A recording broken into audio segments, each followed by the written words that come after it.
Welcome back. This video is going to be entitled, I don't know, Jesus saved my life, kept me from suicide attempts, kept me from committing suicide, and kept me from dying, actually. So, is this a real interesting story? I hope so. Um, I'll be discussing it now. So, I remember when I made several different suicide attempts, and my life was on the line, and he saved me completely, man. He kept me from doing it. And I'll be discussing that right now. So I remember ever since I was young, strange stuff happened, man. And I remember one time when I was young, I think I was in pre-K or kindergarten, man, and he saved my life, dude. And I remember I was in pre-K or kindergarten in the playground with all my friends playing games, and I guess somebody brought up the attempt of playing this game where they would wrap something around my neck and choke me. And I remember these students brought my the students or whatever brought um, scarves, and I guess it was cold that day, and we were in the playground, and they figured, oh, let's put it around my neck and tie it up, and then they go their separate ways, right? One going this way, one going that way, and they would pull on it, and they would see how long I could last, or I don't know what the whole point of the game was. And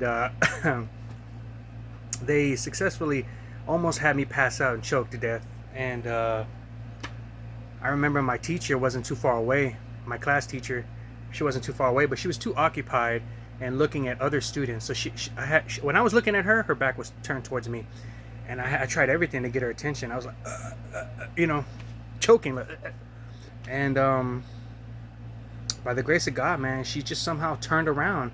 I couldn't say anything. Nobody, the kids were all laughing, having fun, and didn't care at all that, my face is turning blue and everything. I don't know. I didn't see my face, but I couldn't breathe, man. And I almost choked and passed out. And by the grace of God, man, she turned around and she goes, oh my God. And she stopped it. Finally got the stuff around my neck, and I could breathe. I was like, oh man. And the other kids ended up getting time out or in trouble, but me, man, she was like, are you okay, everything okay? And I was like, yeah, I almost choked to death. And that was one thing. I remember another time, I'd be playing with my friends, and I'd be playing with my friends. I think I was about 6th or 7th grade, playing with my friends, and we had, of course, it's the 90s, and we had the Razor scooters. You remember those? We had those Razor scooters, and me being a stupid kid, we ended up playing a game, because we would ride our Razor scooters throughout the street, and it was a pretty busy street too, and it was a big street, and a lot of cars would end up passing by, but we didn't care. We ended up playing a game called See If We Can Get Close to the Car while riding our Razor scooters without getting hit, and yeah, and I ended up doing that too. And I remember this big black SUV came, and I was riding my scooter, and I got really close, and it kept honking its horn. It kept going beep beep beep.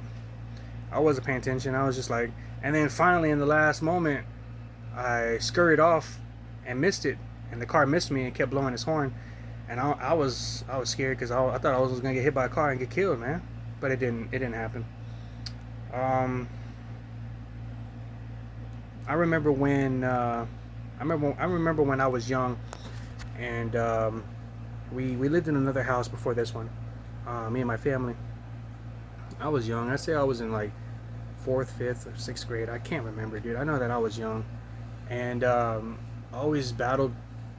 Around that time, I battled with suicidal thoughts, not knowing that that's from the enemy, the devil, and his demons that want you to die, but God wants you to live, though. So it's always a spiritual warfare battle of, whether you're gonna die or live, whether your soul gets claimed by Satan or it gets claimed by God. So I remember living in one of my old houses, in the old houses I was staying in. It was a nice house, nice wooden house, and it was a big house, pretty big. Had my own room and everything, and for some reason, I guess at that time, I always felt alone. I had friends, but I always felt alone. I guess because I wasn't popular, or just wasn't getting that recognition. I just didn't fit in. So that kicked off my depression a little bit. And I remember being in that house and just this really ugly voice would just tell me, "Hey, you should you should kill yourself. You should kill yourself." And I was like, "Huh?" And so it made me think of killing myself, dude. And it was this really ugly voice. It's like, you should kill yourself. Nobody loves you. Just end your life. Just really prompt, dude. In my head, not knowing it's Satan or his demons, right? And I'm over here. I said, well, and I thought to myself, man, I'll just take the biggest knife out of the drawer in the kitchen, take it to my room, and then I'll just slice my wrist down, not sideways, down, and I'll just bleed out and die. And I was like, oh boy, man. And it was such a really crazy feeling, man. And I didn't do it though. I didn't do it. So another voice popped into my head, and I was sobbing. Crying. I was crying, and I was really sad because I was gonna do it, and I had it close to my wrist, and I was gonna just cut myself. I had the blade on my wrist. I was gonna cut myself. It was a big blade, and sharp. And I heard a voice. It was like a woman's voice. I don't know. It wasn't my mom or anything. It was a woman's voice, a nice voice, calm voice, and it said, "Don't do it." It said, "Don't do it." I said, "Huh?" She goes, "All you need to do is cry it out. Just cry it out. Put it back. Put it down. Put it up. Put it away. Cry it all out. You'll feel better in the morning. Go to sleep." And after that, the other voice was gone, man. Like, that voice, I heard it, and so I cried it out, put it up, went to sleep. Didn't even think about it. I was like, oh boy. And then that was my first suicide attempt there, I guess. I don't know. And then I remember being a little older. I'm in 9th grade now. I'm about 12 or 13 years old. And something happened in high school. I guess I was bullied or whatever. Something happened. I don't remember it vaguely. But something happened, and I just didn't want to go to school no more, man. I just felt I didn't fit in. I tried hard fitting in. I was being made fun of. I didn't know what to do. And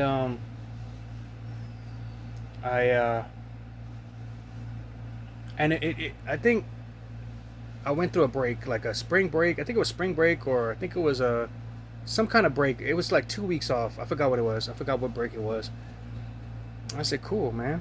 Now I can finally be away from school and stop dealing with people. I feel so alone and isolated. I didn't know what to do, man. So I said, how am I in my life, man? How am I gonna kill myself, dude? I don't want to go back. And I didn't tell my parents. I didn't tell my friends anything. I did tell my friends because I was like, I would call my friends on the phone, talking to them on the phone, and I didn't know how to do it. So I saw an aspirin bottle, Tylenol, and it says, do not exceed this many tablets, do not exceed this many pills at a certain amount of time, right? Or call this number, you go to the hospital or something like that, right? So I was like, okay, well, I'll take 6. I took 6. Called my friend. I said, yeah, man, I just took 6 Tylenols, man. And he was like, wow, man. He didn't care. He was like, wow, man, that's crazy. And I said, all right, cool. And so I called back later. I said, man, I just took 9, 10. I took 12. And he was like, what the heck, man? And I said, yeah, man, I'm a die. And he goes, all right. And it didn't work. It didn't work because I thought maybe I lay down and wait for it to kick in. My stomach ended up hurting, and I vomited all up. I had nausea, started vomiting, felt sick, vomited up. I said, shoot, man, I'm not dead. So I said, all right, well, I grabbed another set of pills. I grabbed these codeine pills that was issued to me from my doctor when I went to go see him because I hurt my back. I was playing, as a kid, I went to Dave & Buster's, played this game, boxing game and stuff, and was moving around, and I ended up making my back sore, hurting. I couldn't move it. And went to the doctor, gave me these codeine pills, and I still had them. So I took the remaining left, and I think it was like 6 or 7 of them in there. and my stomach rejected them, man. I threw up again. I said, "Oh man, what am I gonna do, man?" And then I remember everything ties together. Remember that. So I remember I had another bottle of pills, but it was like this penicillin or antibiotic or whatever, and it was when I had gotten sick, and I went to the hospital and they gave me the medicine for it. So I took them, still vomited up, didn't do nothing, vomited up. I said, shoot, man, it's 3 times I tried killing myself. It didn't work. I don't know what to do. Finally, I went up to my mom and said, hey, I tried to kill myself. And she goes, what do you mean? Because before then, before the, while I was on break, I would tell her, there's some people that live and they take so many pills every day. I would kind of like foreshadow it, just talk about it. And she's like, yeah, that's crazy. Some people take so many pills and stuff like that, not knowing that I was going to take my life, right? And, or tried to. And as soon as she heard me say, you're going to take your life, I said, yeah, I tried taking my life. I tried swallowing these pills. And she grabbed all the pills. She flushed everything down the toilet, whatever was remaining of whatever we had. And she's like, I'll take you to the hospital right now. She took me to the hospital. And, of course, I had nothing in my system. I just told her I tried to kill myself. She thought I had them in me still. And they gave me this black stuff to drink that made me, go to the restroom quickly. I had to do urine analysis or something. They hooked me up with IVs and stuff like that. They thought I was lying, but they didn't know that I had already taken them and vomited out. And crazy thing was, I had gone to that same hospital, and they were all rooting for me, not for trying to kill myself. That'd be messed up, wouldn't it? No, they were rooting for me because I had gotten sick. Remember, I took those antibiotic penicillin pills to try. I didn't know. I was a kid. I was a kid. I didn't know. I thought it was gonna work. But they were all rooting for me because I was really sick and I was following their orders, and they were like, "You're gonna get through it, kid. You're gonna feel better, whatever." They're all happy and everything. And then I guess a couple months later or whatever, they saw me again. They were like, "You're gonna kill yourself? Why?" They didn't understand. They couldn't understand why. And they were mad at me for some reason. They're like, well, how dare this kid want to take his life? And I was like, okay. So they brought in a therapist or whatever they do. And they said, if your father's insurance can cover it, you can come to this place that you only have a few things with you. I think they tie you to the bed just in case you go crazy and stuff. And you get mental health over there for a couple weeks, I think, a week or something. I don't know. And you don't have nothing but only a certain amount of stuff, and you have a certain amount of clothes, and and I said, is that gonna be pricey? She said, yeah. I said, shoot. So I decided to just go home with my family, right, and not do it. Just figured we can do it as a family. And then my mom was like, take you to church and everything like that, and still couldn't understand. She still couldn't understand why. And I would just tell her, I just don't want to go to school, man. I just don't want to go to school, dude. And finally, the Lord helped me with that because I ended up going to a different school and finishing my classes and graduating and everything. But just seeing the pain in my mother's and my father's faces for me trying to end my life, for them, for no reason at all. To them, it was like no reason at all. But for me, I was going through a lot at that time with how I was thinking and what was going on, and just not liking it a lot, dude. And now that I look back at it, it's so stupid, right? But I'm telling you, the devil will put stuff in your head and have you go through certain things to break you, man. And I didn't want to put them through that pain again, man. So the Lord did not let that happen. So then, fast forward way more years, man. I'm about to be 25 years old, right? I'm working at this job. I had just lost a lot of weight because I exercised a lot. I lost a lot of weight. I just got this job. It was a food place making sandwiches, and I've been there for about a year, and I wasn't making anything. I was making $7 something, close to $8. Not even close to $8. Making my full hours though. I wasn't making anything. I was still living with my mother and my father. I still do, but I was living with my mother and my father. I really wanted my own place. This is, you see how, take care of certain things, it builds up into your head, right? And so I was gonna turn 25 years old, and I had a suicide attempt. I had a suicide thought, and I was like, man, I'm working really hard. I'm not making nothing. I ain't got the car and the house that I want. I felt like I was having a midlife crisis at 25, and completely disregarding the fact that my mother and my father care about me. Some of my friends care about me, and I lost all this weight, man. And I just had it in my mind, man. I said, man, I'm about to be 25. I ain't making no money. I don't got a place, a car of my own. It feels like I'm not cared about, loved. No one cares about me. It feels like I'm alone. I don't know what to do, man. I'm trying to make it, dude. I'm trying so hard, but I just had to work harder and just keep on, man. But of course, the devil will amplify that in your head. And you're not with Christ, those thoughts won't come.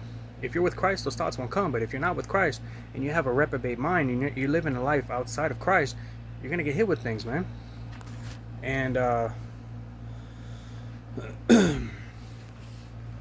I said, it's about, the day of my birthday, I said, I'm going to kill myself on the day of my birthday. And so I made a plan to spend the whole day with my family. I was off that day.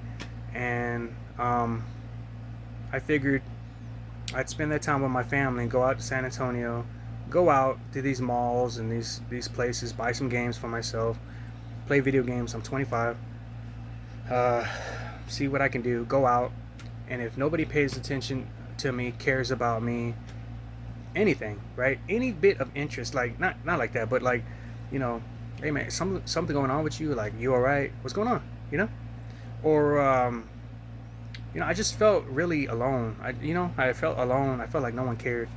I was just desperately looking for somebody to care, man. And so I remember going out to these places, and it was a normal day. Nothing really stuck out. Nobody really was, caring about me or anything, like, because they don't know me. And so I said, shoot, man. And then the day's about to end where we got to go back home. And I said, oh man.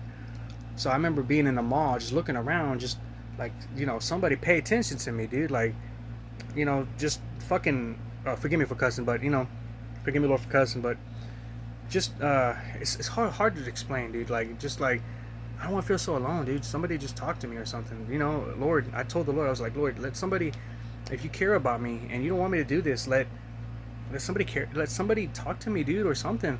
Nothing. I ain't get nothing. I was walking around that whole mall, every bit, everywhere, not knowing my mother and my father care about me. That's how the devil will play these games with you, right? And he lets these thoughts build up. And I remember coming home. I said, shoot. I said, I gotta kill myself now. I said, all right, I'll do it. This time I'll do it. I'll find a way and I'll just do it.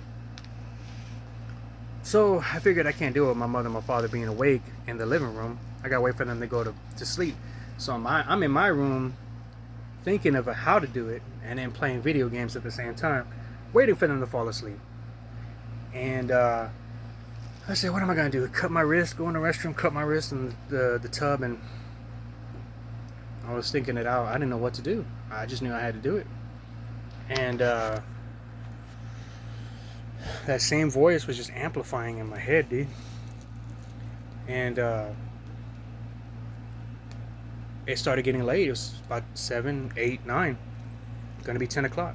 My family's still in the living room watching TV, and my mother just ate sandwich and chips, I said, man, why's she up so late? Why are they up so late? They should have been asleep already by 9 o'clock, by 8:39.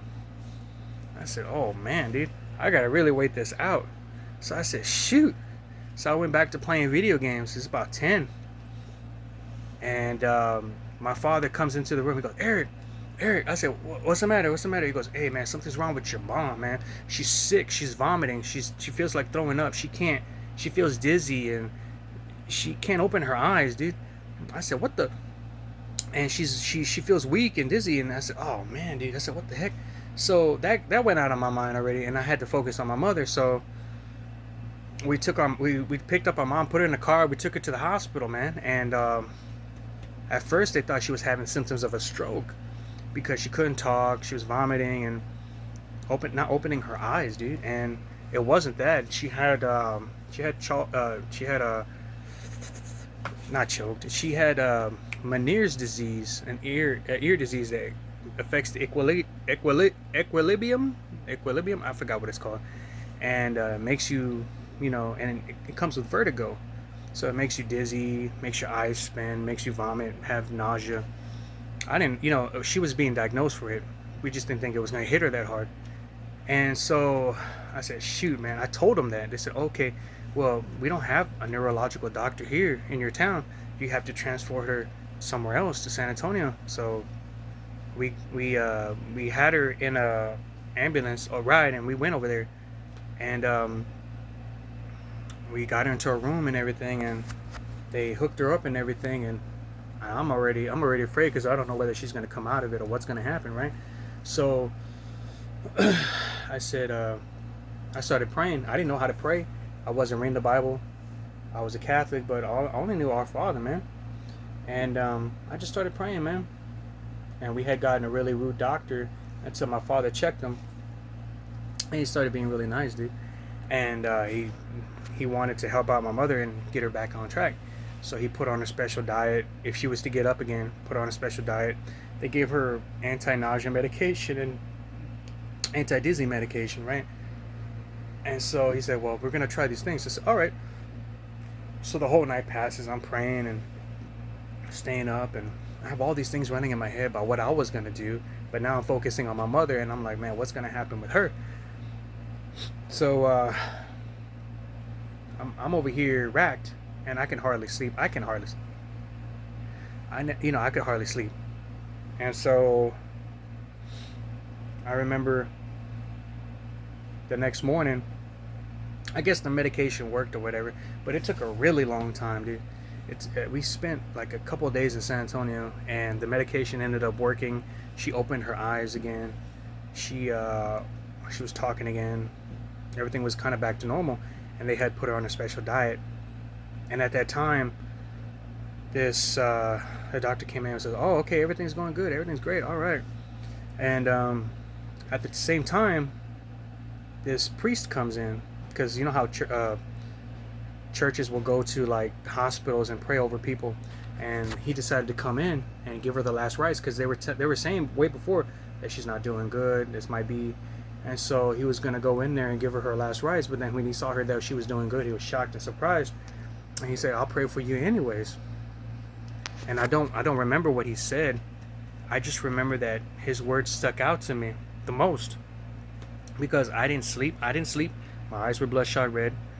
I was, nobody could have possibly heard the things that I was saying in my head. Nobody could possibly know what I was going through. And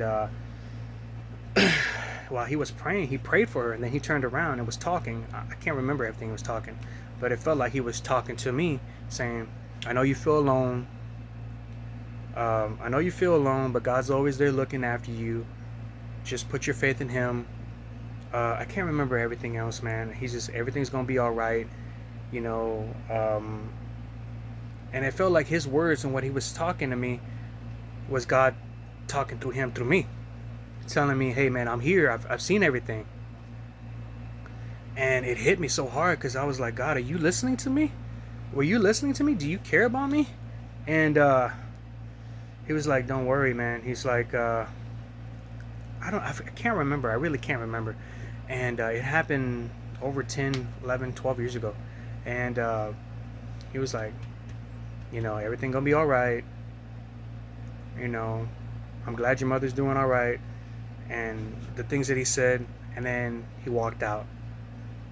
And what he had said, wish I could remember, really stuck to me, because I said, "Man, I got to go to the restroom, man."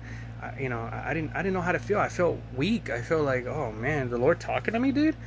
I don't know what was hitting me, and not knowing it was the Holy Spirit at the time. And I went to look for him. I went to look for this dude, but he wasn't anywhere to be found. So I don't know if he went to another room to pray or whatever. And I went to the chapel and went there, and I said, oh man. So I went to the restroom, locked it. I started bawling my eyes out, dude. I was like, Lord, are you talking to me? Do you care about me? Do you know what I'm going through? And I just couldn't contain myself anymore. I was just bawling like a little kid, man.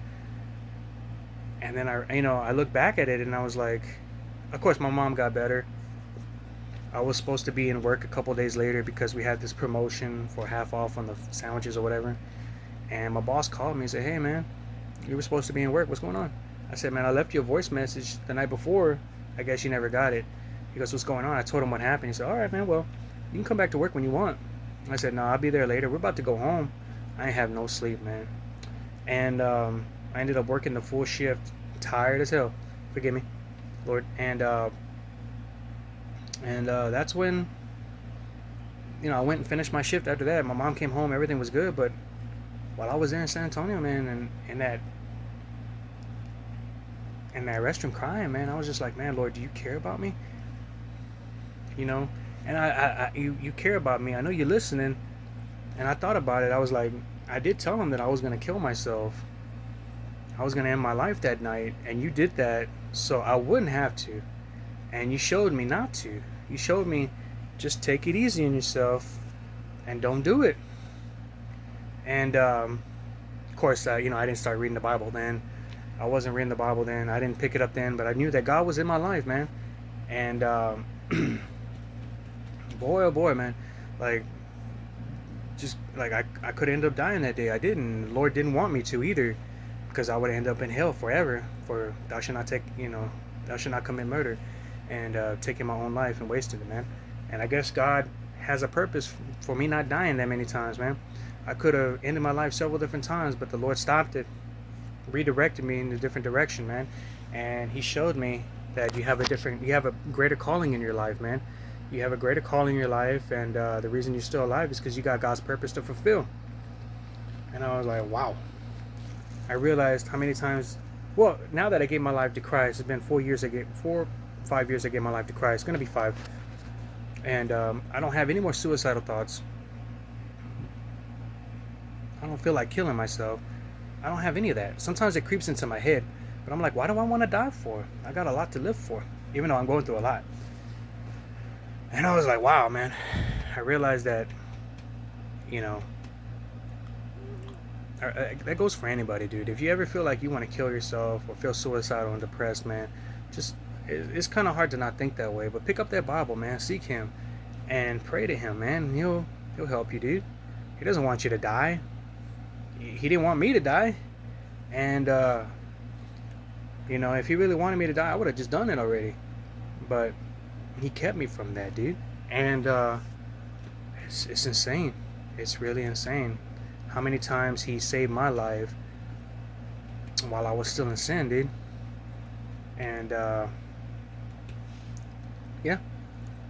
So it's crazy how we're always in spiritual warfare battle. How the devil wants you to die, doesn't care, just wants as many casualties as he can, wants you to end up in hell and not to fulfill God's purpose in life. And so whenever you feel down and depressed, suicidal, just remember that He's always there with you. He'll always be there in the times that you don't feel like anybody's there. And the time that you go and seek Him and find Him, He'll be right there. He's always there, but He'll be even closer. Because it says in the Bible, I think it says, I read it, right? It says, seek and I will be found, knock and I will answer. You know what I mean? And so He's there. He's real. And saved my life several times. And I'm grateful for that. So I just figured I'd put this out there to tell my story of how He saved my life from dying, kept me from dying, killing myself. And if other people are going through it, feeling depressed and sad and suicidal, don't give up, man. Just read the Bible, seek Him, man. He got a better life for you, dude, and He'll change it supernaturally. It won't be right away, but he'll work with you. It's a process. It's a relationship. It's not religion. And saved my life, dude. God bless. Take care. Hopefully I can talk to y'all again.